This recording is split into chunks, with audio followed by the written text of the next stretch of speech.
Hey, my name is Ken Riley, and I live in Laurel, Mississippi, and I'm the pastor at Lebanon Baptist Church. It was about several years ago that we were thinking about going on a mission trip, and that's what I'd like to share with you because it was something on that mission trip that had an impact on my life that changed me forever, the way that I view evangelism. Our job was on the mission trip was to go and to be an encouragement to those men that were facing immense persecution. One of the things that we did while we were there is sit in a circle and listen to those guys share some things that were really they were really facing and try to be an encouragement to them.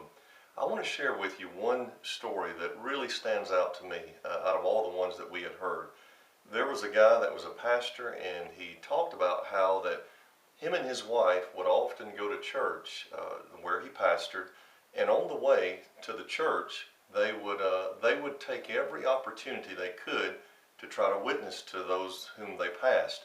Well, over there, it's illegal to do that. I think 97% of the country is Muslim faith. Christianity isn't accepted, and so everything that they do in the name of Christianity, they have to do it secretly, or they have to try to do it under the radar, if you will.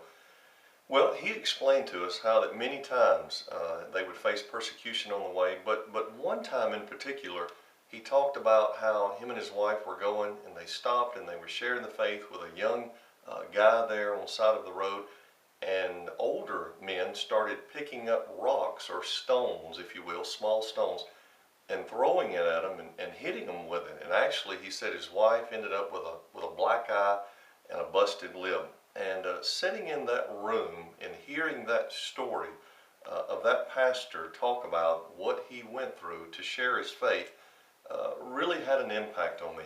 I started thinking about how back in the States we have the opportunity to share our faith freely with much liberty, and how oftentimes, I know for me, speaking of myself, I don't take the advantage of every opportunity. So this impacted my life in a way that when I came back to the States, I started really working on taking advantage of every opportunity that came available to me to share my faith. We have that liberty. Christ has commanded us to do that, and we should be busy about sharing the gospel, the good news, with a lost and dying world. So this impacted my life immensely. I hope this has helped you, seeing that as a United States, as a citizen of the United States of America, we have the liberty and the freedom to share the good news, and we ought to be busy about it. Thank you.